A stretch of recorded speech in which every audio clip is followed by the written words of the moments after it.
Hey, Internet. It's Paul, it's Matt. Dork Lords. We're here talking about Counterpart.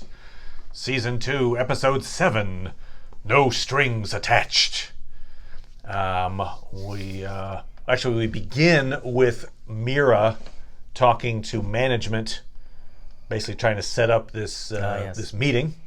Same thing we saw before. Right. Kind of the tail end of that conversation. Yeah. Which again, I'll just say, it looks like management's trying to do this. It's a horrible idea, but okay, fine, management, do your thing. And we end with Peter Prime and Claire on the run, and they arrive at the Indigo school on the Alpha side, and that's what we're talking about. In between those two things happening, that's it. Great. Well, that was easy. That was a fast one. Okay, so obviously we had this, huge revelatory episode before this. Yes, we did. Twin Cities. We learned a whole lot of the, backstory and everything. Yes, the lore. And we've had some other episodes leading up to this that we're packing in the info. We commented at the time, like, wow, they're really revealing a lot. Sure. So I think this was kind of a return to form for them, a little more slow burn. They're like, all right, we're not giving out everything here. We're going to just... So plot-wise, not a ton happens. Some interesting things happen for sure, but it's more of, I think, character study and less pushing a lot of info. Sure.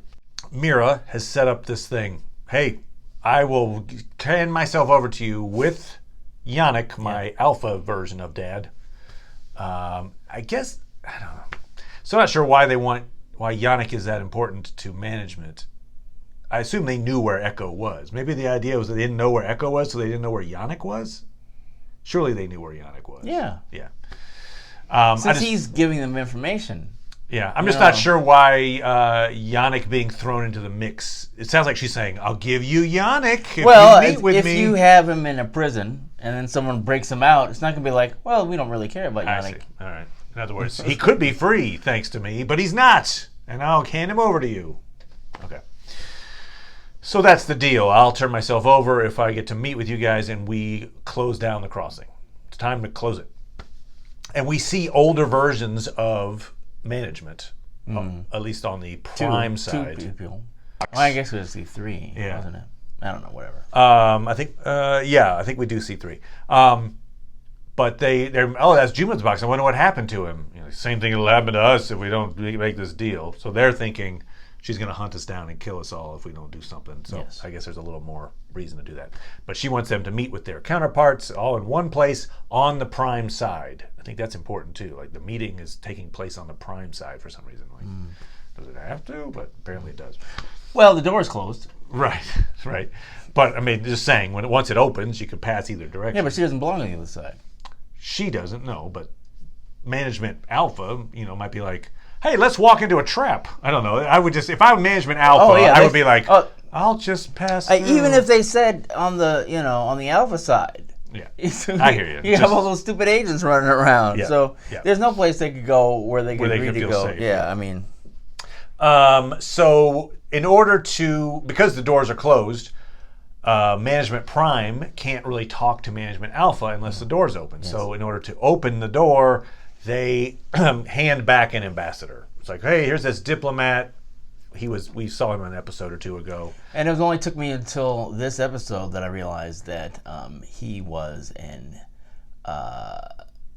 assistant in the West Wing who in the last couple of seasons there to Josh. So you're saying there's another West Wing reference, a la Roland, who was Toby in the West Wing, and features prominently in this episode. Yes. Okay. So they send the ambassador back with a packet. Give this to the fourth floor, which is basically that explains the mirror situation. So that is kind of in the works. Which also brings Roland into it, which, Mira's dad. And that brings Peter into it. Yes. And all that kind of stuff. So meanwhile, it's been a few weeks in real time here since we last saw what was happening with Peter, because they had the week off and then they had this flashback. Yes. So if you remember, back in the day, Peter It looked like the jig was up. Turns out his secretary was a mole. Yes. And she commits suicide by making it look like Peter kills her. And Peter's like, she was Shadow. And he's kind of okay. Kind of, yes. Kind of. Although he has, the cover story is he had an affair with this woman and she was killing people left and right while right under his very nose. So that's not a good look. No. Bad look. But it's not a you're going to jail look, I guess. It was kind of surprising because we get this point later on where Naya, the former FBI person brought in to clean house, she says, she recommends, why is Peter here? He's compromised at this meeting. And that's when the huge, probably the biggest moment in the episode is Peter quits. He resigns, knowing that resigning means there's a big old target on his back. Yes. And on his wife, Claire's. Yes, he said, Claire said many times, you're important, you're important. He asked Claire earlier before he decides to do this, he was struck. That really was an event. He thought he'd really had it, and he was going to kill himself. That was one of the interesting things about him. If you remember, he was really trying to talk himself into killing himself when his secretary came along. I think. Mila, and said that no, and she killed herself. So that really, and that was because Peter's so important. Yes. For whatever reason, the other side it's more important for this really well-placed agent to kill herself than for Peter to get caught. And also the importance, I think, for the character for Peter really hyped up because he thought it was going to be over, and he actually left a message because Claire didn't get it because he was having an affair. Yeah, she loves him that much. She loves him that much, where he confesses that he loves her, which I would guess, since the way they've posed it, meant something to her, because she didn't listen to it all that time. It's like interesting that you would keep a message there this long time there. But yeah, no, she at a very key moment, Claire listens to the message. So, I think they're really trying to set up that this was a formative event for Peter, because we've never seen him act as definitively as this before. Right. No, yeah, I think he had prepared to kill himself, and that emotional toll, even though he didn't actually end up shooting himself, he was suicidal. Yeah. And so now he's kind of past being suicidal. And he was really starting to question, implicitly, if not explicitly, the reason why he was doing everything that he had done. Right. Eventually he says, I was trying to save my job and save my skin is the reason why I was doing all that stuff in that conversation with Roland and everybody at the table. And he's framing it as, I'm talking about with my secretary, but what he's really saying is he's talking about his relationship with Claire. Yeah. It's like, there's this woman, she was next to me the whole time, I knew it, and yet I just thought about my career. Well, right. Well, once he's been exposed, he was trying to hide himself. And one thing, too, when he was talking earlier to Claire, is that he was saying, it's all for your stupid mission. She blew herself away for that stupid mission of yours that you won't tell me about. And, he was really starting to get to a point where he's like, why am I doing this? And she tries to she tries to defend herself for a moment there. It's like, well, I didn't know about that part of the mission. He's like, well, you knew about the mission. Well, wait, you didn't know that she was going to kill herself, but she did know that secretary was there. She was bumping people off because it was like she'd given information so that she could really get in there. So he was so impressed because she knew exactly how I like my tea. Ooh, I gotta hire her. She knows how I like my tea. When it was his wife that gave him that information. Yeah. And so, but I was just going to make the point that when Naya brings that up and like, hey, this guy's been compromised, and then he resigns. Yes. It occurred to me that, it is a little weird for him to be at that meeting. Yeah. Maybe a suspension or maybe take some leave of absence or, the day before and then and Naya, in the building. Is perhaps saying something that maybe we should have been looking at all along, which is how they're not trying to protect the institution. They're trying to protect the people who are a part of the institution. Right. And her great line there where they were like, because Roland gets all high and mighty about loyalty. Yep.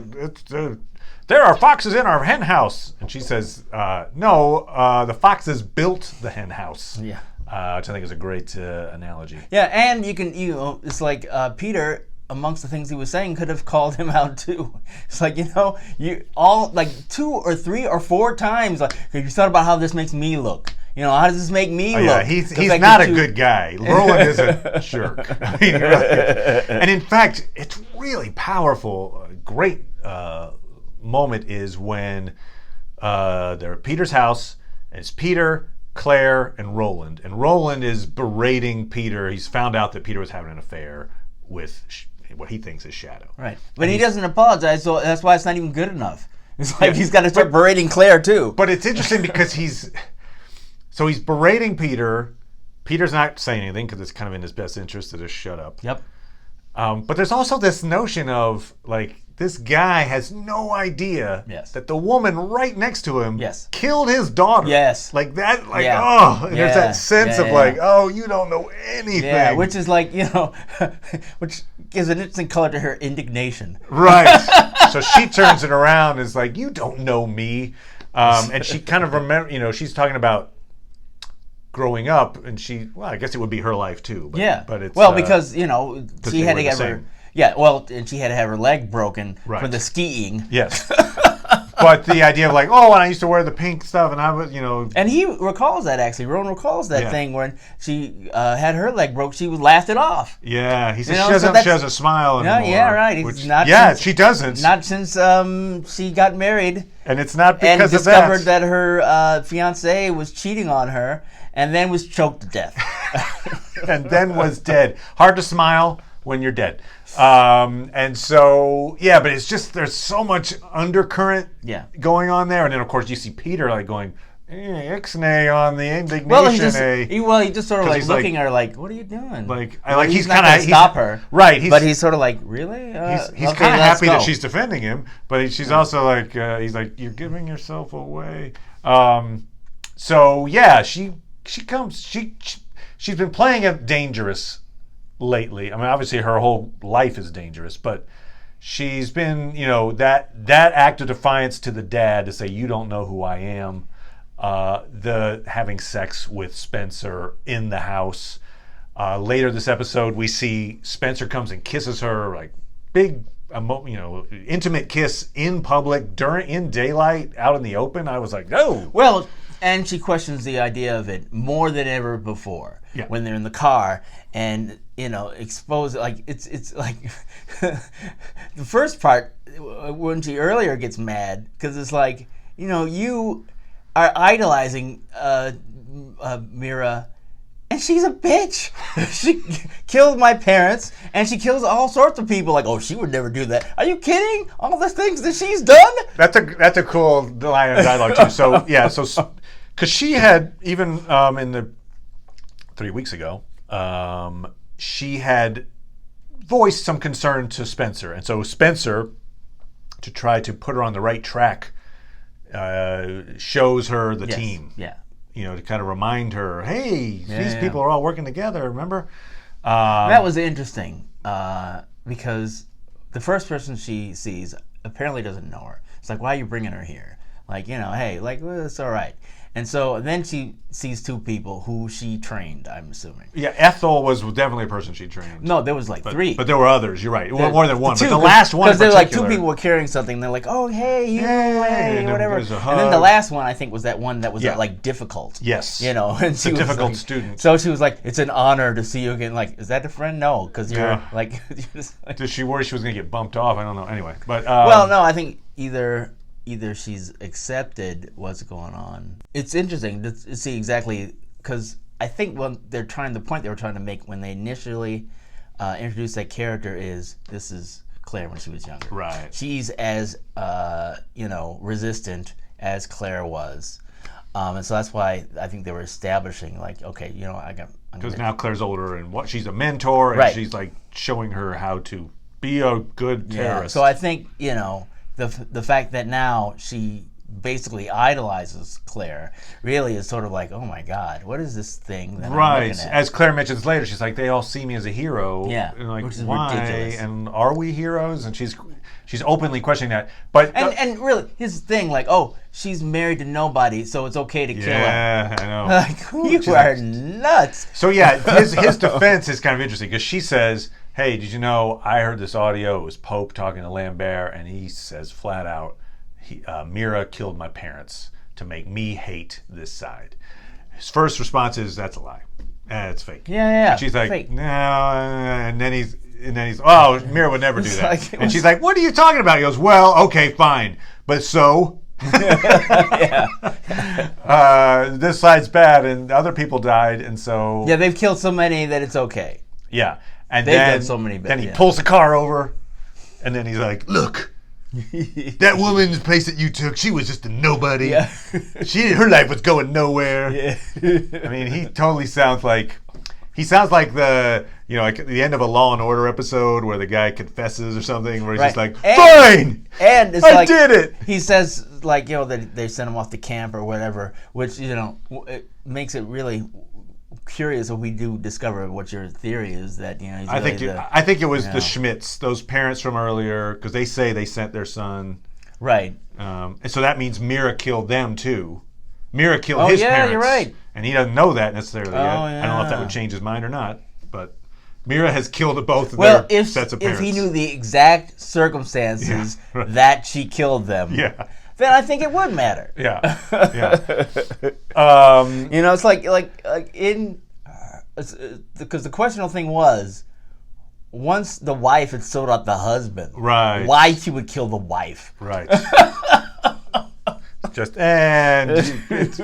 Keeping this quiet's more important than. Than your loyalty. I mean, I appreciate your loyalty. Yes, thank you for calling me in. Reward you with a bullet. With a bullet. So yes, Spencer is trying to bring her into the fold. And again, I mentioned that she's being dangerous. I think openly questioning whether they're doing the right thing to Spencer is dangerous. Because that guy's a true believer, at least for now. And the more you say, "I don't know that I'm on the right side," to a true believer, the more likely bad things could happen to you. But in the moment, he's smitten with her, and things are fine. And now they're apparently on the run. So at the end of the episode, Peter comes home. Actually, and that's a lot of great moments in this episode. But the moment where he comes home and he's like, "All right, we got to go." She's like, "What are you talking about? Baby's in bed." "Yeah, no, remember how, like, I'm important until I lose my job? Well, I quit." And her immediate, she's like, "What the fuck?" Like, she just drops all pretense, and it's just like, "Oh, great, you just screwed us. Well, we're dead now." So they take off, and they end up going to, as I mentioned, the Indigo school on the Alpha side. And I don't know, I mean, we'll see more about it. We see in the trailer for next episode that we're gonna see them hanging out there. Yeah.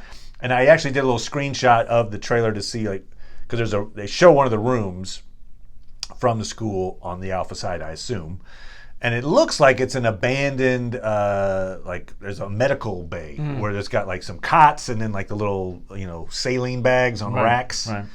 So I don't know what the school on our side actually is. Obviously, it doesn't have the exact same purpose, I would think, right? Yeah, I would think. I mean, I think it'd be weird if they'd kept anything like that from us for this long. Right. So what I'm guessing that the Indigo school on the Alpha side was maybe like a safe. It can't be a safe house though, because they already said, "Don't go to safe houses. We'll get blown." So it's weird that it's abandoned, right? It's like a mansion practically out, and you would think there's a reasonable chance someone might own it and use it. The fact that she feels confident, we're going to go there and we're going to hide out in this abandoned mansion. You mentioned the fact that she may have visited it at some point just out of sheer interest because she grew up there. But it seems fortunate that no one's hanging out in this place. But I mean, either either it was available for them or not. I mean, obviously for production reasons, it's a perfectly but for the decent fact place that to there go. are cots there too makes it sound like that also was some kind of a school Maybe. or a hospital, or like an informal hospital. I don't know. Anyway, maybe a former safe house that is no longer a safe house. Who knows? We'll find out. But that's where I think we'll know the history of it. I don't think they'll just leave that thread open. I don't know. They may want to do that to you. Okay, they're gonna kill me. They wouldn't kill me. They will kill me. like, My brain will not be able to process it. Okay. So they run off. One of the reasons they want to run off as quickly as they do, first of all, they could get killed at any second, but also Howard wants to talk to Claire.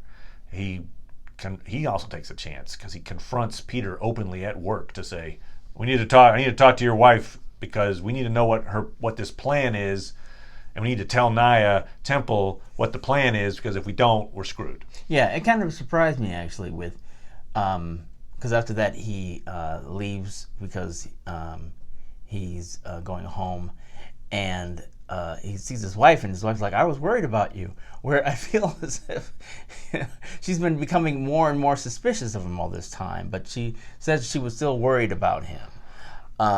She also lets him in to this investigation. Right. And I think we see in the trailer for the next episode that so he's helping her patient decipher stuff. In saying, maybe I can help you. Because obviously she's really distraught about everything that's happened. And he's like, maybe if you tell me, I could help you with it. And I keep thinking, at what point is he just going to be like, you know what? I'm the other Howard, okay? Right, You 'cause there's seem huge kind of secrets there. messed up about this, about why I'm different. So maybe this will help you. Also, it was fascinating. And also, too, it's not one thing you could say, if she didn't trust him, then it would be a thing. But she specifically charged him with taking care of Howard. And she was the one... We say she trusted who? Emily trusted Prime Howard with protecting Alpha Howard. Okay. She said, you've got to make sure that he, is all right. Sure. So she obviously trusts him. She just doesn't trust him in the same way as before. So you'd think he could actually say, find a way to... And also, bring that as up. soon as she said, "Oh, you're the other Howard," maybe that would help because she was sending information back and forth to him. That's true. So, good point. maybe they're waiting for that. That might be because obviously that was the interesting thing in the trailers for next week is the whole thing about codes and all that. So that may be part of her breakthrough next is when she finally realizes. She realizes she was contacting Howard Prime, and then he's going to maybe either give it up at that moment or it seems yep, I know what you were sending because I was on the other side of this. I know these codes. Yeah. But also, so that's who Claire and Peter are anticipating. It's going to arrive. And they don't want to give. Basically, they don't want to be pressured by him to come in and tell what they know or get Claire in trouble. Right. Claire, obviously, he's talking about in some way implicating Claire. He being Howard Prime could well be implicating Claire in order to save himself and Peter, and I think that's what Peter doesn't want. That he doesn't want any kind of thing where suddenly there's more pressure being. That put might on be him. that. It just feels like from his perspective, yes. It just feels to me like. Or I wonder. He certainly needs to know what the plot is. Because if he thought that in order Howard to Prime was foil going to it. help him, he would wait for him and be like, "Oh, look, we got this really capable assassin who wants to help us." Yes, right. But he doesn't. He's like, Right. "Let's get the hell out of here before Howard." I was shows just up. trying to distinguish between what Peter was afraid of with Howard's Prime's intentions and Howard Prime's actual intentions. Right. Because I don't think he was there to kill him. No, but I think he does want to find out what the thing is. Yeah. It's like, if I can foil this thing, that's part of why he can't go back, is because of this whole thing about what their plot is. And so if he could get that cleared up, that would certainly help him in trying to get back. And also too, he needs to have things resolved on his side too, because he was involved, even though it was. He was involved in that plot, even though he wasn't aware of how he was involved with it. Right. Because of Alexander Pope, there's a connection to that. So he definitely needs to to figure that out, even though it And feels all like and it's as Emily so acute. He should have been as asking Emily her all Alpha's along. So it's really weird. That it's like now they're like, could you tell us what the thing was? I mean, we didn't know that she didn't know until now, really. and the fact that Emily Alpha was using, as you just mentioned, was communicating with Howard Prime with these secret notes.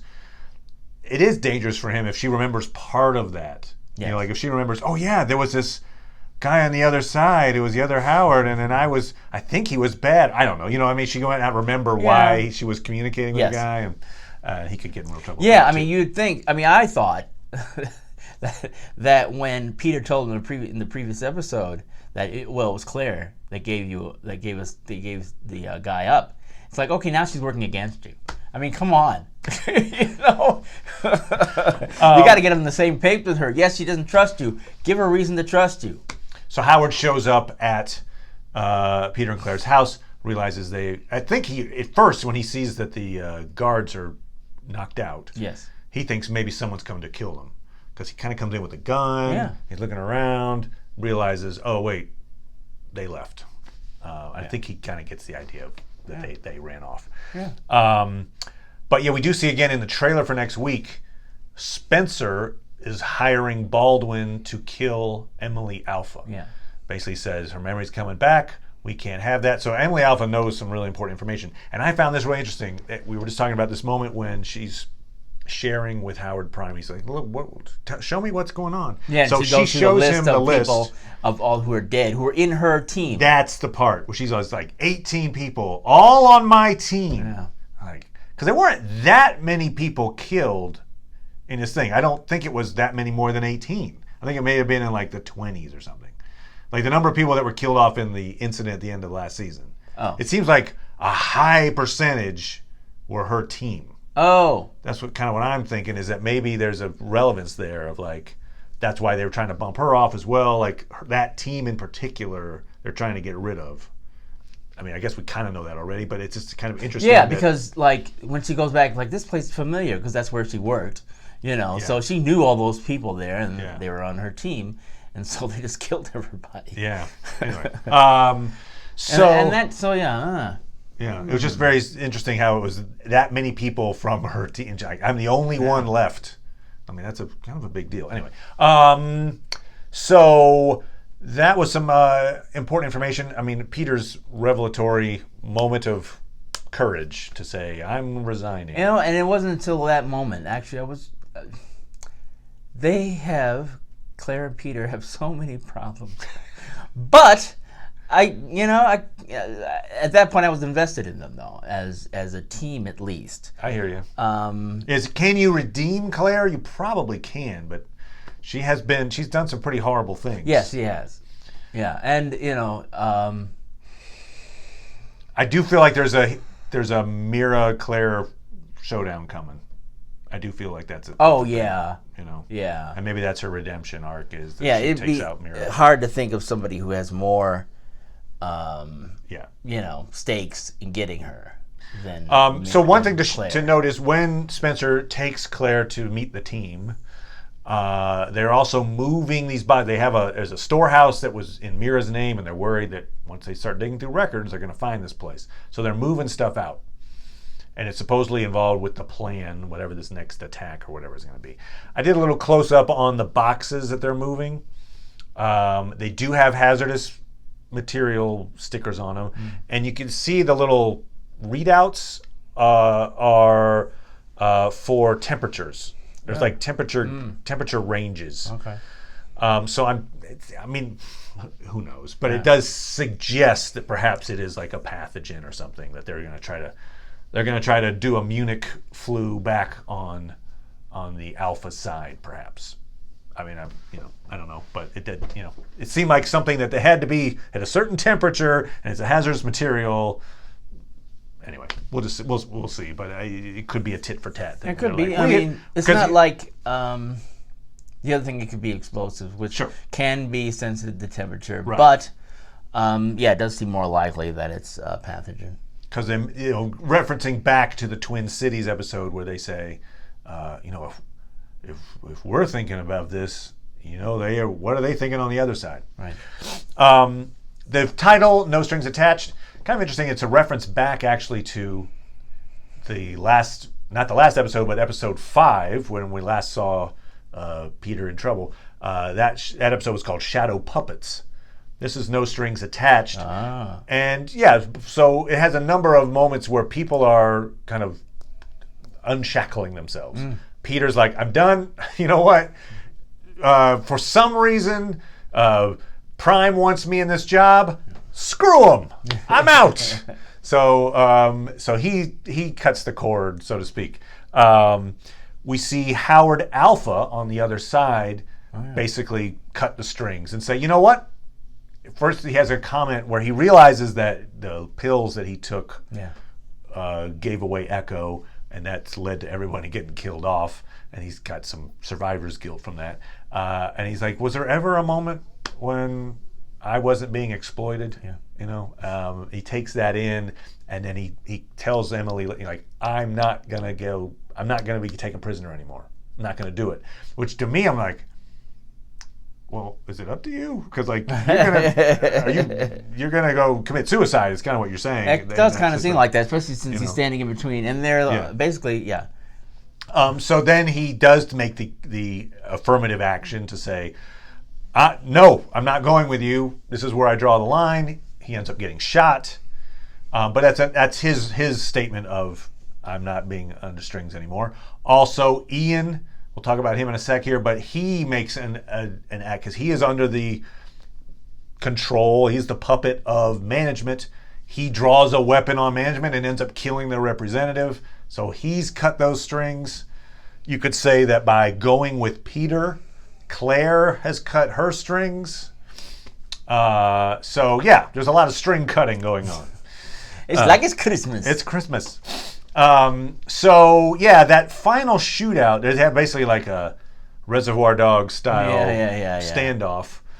And who shot Eddie? And they actually do have that same thing because there's with the gut shot driving in the car, and it pretty much is Reservoir Dogs. Mr. Pink. So Mr. Shit. So yeah, Howard steps in front. I don't think management was showing up to kill him originally. I think they were just going to arrest Emily. Were they? I don't know for a fact, but I got the idea that they were there to arrest. And he's like, no one's getting arrested. And then the management representative, I'm forgetting his name, but the representative says, well, then we could just kill you. You're nothing. Who the hell are you? Which is like, jeez. And he's like, yeah, no, you're right. I am nothing. But I didn't ask for this. But you're not taking me in. So Ian makes a choice, draws down on the management guy, who still says, like, Otto, take him out. Right. And that starts a series of, gunplay. Right. Howard is injured. Emily is shot, but I think she's wearing a vest, and so she is not actually like bleeding out or anything like that. And Ian kills the management representative and is left there at Echo because Emily and Howard drive away. Yes. So the gut shot, I mean, it's one of those like there are, there's a hierarchy of TV show bullet wounds. Yes. If you get shot in the shoulder, you're fine. Yeah. You get shot in the leg, you're still fine, although now you got to limp around and you're in trouble. Yeah. I think the next severity level is gut shot. It's actually pretty damn bad. Right. But it's not the chest. But it's not the chest, it's not the head. No. So it's Or one of the those neck. like, and you really can't do anything, but you're probably an episode later going to be okay. Yeah. Like they'll see you with a bandage and you're like, I'm weak, but I'm all right. Yeah. Magically take the bullet out, even though that's medically not a magic bullet at all. Right. All the sepsis that's gathered in your organs is fine. So the gut shot, he'll probably survive. That'd be really radical if they killed him. I know, killed off what essentially is the hero of the show. Yes. Interestingly, I was noting this to you earlier, that it did, this episode and some of the others are putting him a little bit more in the background than he was in season 1. But that said, he is still, I think, the moral center of the show is Howard Alpha. He did take a stand for himself. One of the things, because they note that Osmond the Mira's man that Howard shot. Yes. Yes. They're like, oh, that's him, all right. That's the guy. Yep. Didn't see a lot of effect from Howard necessarily for having shot that guy. I don't know. Maybe it was like Again, he's saving somebody. he's saving somebody. You know. Yeah. Oh, speaking of which, And it's not the first person he's not the killed. first one. It's old habit now. He's a 007. The double. You get the 2 kills and you're in. We do see Peter Prime, who's pretty mentally unbalanced at this point. Yeah. Yeah. The thing I wondered is like, Or just is emotionally this gonna come dead? into play later? Because they don't acknowledge him. They don't even save him. No. Like, they leave him there. Yes. He walks across the dead bodies, drags the cord over their bodies, plugs the TVs in, and he's sitting watching those 2 rugby matches to show the difference. And he's happy. Doesn't seem to be taking it in. I guess he's in shock. He's got to be in some way, but Maybe. they don't even acknowledge. It's like he's only there so you can say, oh, he lived. And then they leave him. They leave him in Echo. He's the only living guy there. Like, you feel, that's it. And then he's able to solve the whole thing. Solve the whole thing. And like, He calls somebody, like, I figured it out. Yeah. We do see in important exposition, Howard Alpha shows Emily Prime, like, here's the picture. Yeah. She says, oh, this must be management. Yeah. Oh, you mean Mira is Yannick's daughter? Okay. Well, why did she take him? Just a that's simple not extraction. enough. Yeah. Well, just So, doing it for yeah. daddy. It's got to Yeah. be more than that. Right. And So it that's tells him important that, info for her to know. He shared that before he got shot in the gut.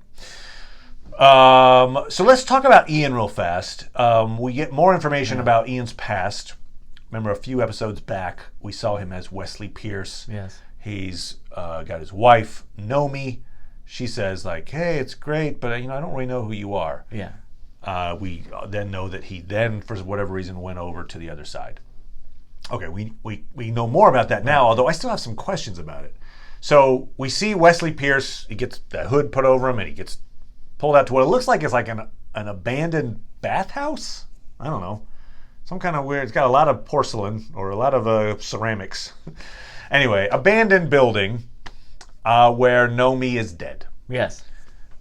His team leader, I guess, is there berating him. The person who, I guess.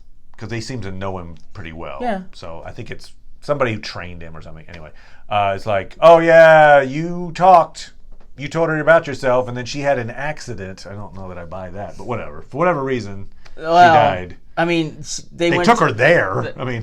She was trying to get away from them, I guess. So she was being interrogated in an abandoned bathhouse. She tried to get away and she died.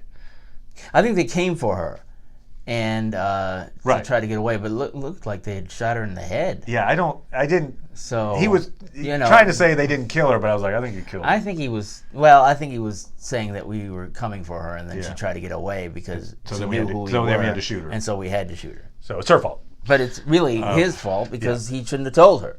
So that's why they warned him about ever telling anybody again. Which, by the way, we had that prediction episodes back about who we thought would be killed off by the end of the season. We were saying Ian was our likely kind of somewhat major character to die. Well, raise the stakes on that because his boss tells him, this'll get you killed. And everyone you care about. It's like, oh, he said it. He put it into existence. That dude is dead. All right, anyway. So what I didn't understand, though, is he told his wife. His wife is now dead. Yes. Why does that mean he now has to have a new identity? Like, it doesn't seem like the problem is solved. He did mention that the other one is now, he couldn't take his own life because the guy got killed in the flu. Well, yeah, I know that part of it. I know the one, you can go to the other side now. But why? I mean, why is he damaged goods now? That seems like the person he told the secret to is dead. Why not just be like, hey, this is your lesson. All right. Anyway, don't do it again. You. Like, why is it? Nope. Were they just going to kill him then? But lucky you, the other side wants to buy you. Yeah. I guess maybe that's. Yeah. Yeah. Like. That's their use. Like, if they didn't, then maybe they would kill him. So we know that the Prime side, and we don't know if it's a reciprocal thing or not, but the Prime side is offering a lot of money for defectors. Yeah. They're paying top dollar for strategy folks, spies. So they give Wesley a new passport. They're going to call him Ian Shaw. Okay. Don't talk to anybody from your old life, otherwise we'll kill him. And they say, "Oh, we had to call you Ian Shaw because Wesley died before." I guess what I understand from that is they were gonna kill the prime Wesley and stick him in his place, because otherwise you'd have two Wesleys walking around. Right. So that was what I was a little confused. We're like, "Oh, sorry, we had to change your name, but your other died in the flu." I'm like, "Well, you'd still have a problem, wouldn't you? Because you have two of them walking around, but you wouldn't. No. If you bumped one of them off." Right. Although, I would think that other Wesley was also a spy. Like, so you would think he would also be useful. Why would this, you know what I mean? Like, are you just bumping off prime spy Wesley to replace him with alpha spy Wesley? Hold on a second. Stop. Okay. We know that the flu occurred when Mira was younger. Good point. But I thought maybe he had survived a while and died. You're right. He died as a kid. Okay. You're right. There you go. Little man Wesley, dead. Yeah. Hence, he never became a spy. Okay, I got you. All right, thank you. Sure. That means that's obvious to you out there. I had a moment of brain lapse. All right, great. So he has to come in under a new identity, and he learns the lesson: don't confide to people. Although then he hooks up with Emily, and I confirm if it's another spy. Can you confide? Is that okay? I don't know. Like if somebody's already in the building, that's why look. We encourage coworker cohabitation because it's the only person you can talk to in your life. So, what other things did we learn from this episode? I know there's some other interesting stuff, but that's the thing that interested me was more Naya's part in talking to Howard. Yeah. Because she talked a lot about how, her character needs to be in a place where she doesn't trust Howard, and is explicit about that, which is what prompts Howard to do everything he's doing. So she's in a place now where she's really starting to buck what's going on, and she feels confident in that. It's interesting to see her be in that position. It is interesting, and it's like she's a lone voice. There's no one else in the on that side saying anything like that. Yeah, and she mentions I'm not one of you. I'm out. Yeah, which is interesting how she phrases that. Yeah, it's sort of like I'm not white like you. Exactly, people, I got that too. Like, But I think it's also I'm not from here. I'm not from this particular organization. Right. You brought me in. Right. And so I don't look like you. I have a more neutral. I can observe without being biased. I think she could have. Yeah, I don't know why. But you're right. It was a very interesting phrase because she was the one black person at the table. Yeah. She's a Muslim, and when she brings her religion into it at one point when she's talking to Howard, she's like, I was praying, and I was thinking about God, and how could God, I wasn't thinking about my other, I was thinking about God, and how God must have created both of these worlds, and so there's two different truths. Two different Meccas, she says. And so then she... not two different Allahs, no. Two different Meccas, though. Good point. One God, two Meccas. But she turns it around into there's two truths, which I believe there are two truths about you, Howard Prime. Right. That A, you're a person that I feel like I can trust, who's just this down on his luck guy who happened to get drawn into this thing. Right. But on the other hand, you're just something else, and I don't know what that something else is. You're a prime person. It's got to be right on the tip of her tongue, right? Yeah. She knows she's investigating people who might be doppelgangers. Right. And this guy seems like a normal guy, except he seems a little different somehow. I would think if I were writing a list of reasons why, one of those would be, maybe he's the other. Yeah. But anyway, she hasn't said that yet. Right. And also, too, she doesn't have any information about anybody on the other side. So she almost has to, I don't know. Yeah. Like Yannick knows to look for the teeth. Apparently they haven't learned that process yet. Oh, yeah. But I also find her technique is interesting. We were talking about this 3 weeks ago. But it's the point where, was it Peter's being interrogated, and Howard comes in and is like, "Oh yeah, they've given us 5 minutes. Let me tell you everything has happened, and I set this gun for you." Blah, blah, blah. Well, she kind of does that again this time. She spills all the beans to Howard. Yeah. Oh yeah, there was this other agent, and she was a secretary, and I was like, I don't know. I feel like you wouldn't necessarily tell that guy everything. I but think it's he told the story, and it was backed up by everything. You know, that was the thing where it was like. And they checked the ballistics on the gun, and exactly, the gun wasn't the right. I mean, she had a story that was believable. Yeah. And so, even though she felt like she shouldn't trust him, that's why she tells him that. Partly because. But she plays her cards. She doesn't hide them. It's a smart thing, actually, because someone like Howard Prime knows that, okay, if you come out and tell me that you're suspicious of me, you know, I don't have much time. I've got to do something. Yeah. You know, I can't just play around like, oh, she's suspicious. Well, just but let the status quo go. No, he has to, yeah.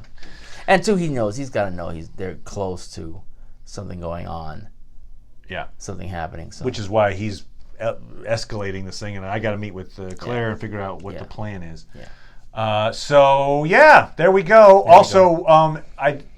When they were having the meeting about what to do with management, and then Peter resigns, I noted that Roland says the plan is for them to meet the next day. I think it was. Wow. They said like tomorrow we're arranging for a thing. So it sounds like, you know, I'm telling you, management, don't do it. But they're making the plan within a day's time to go and have everybody in the same room with Mira. Good luck to you, management. We hardly knew ye.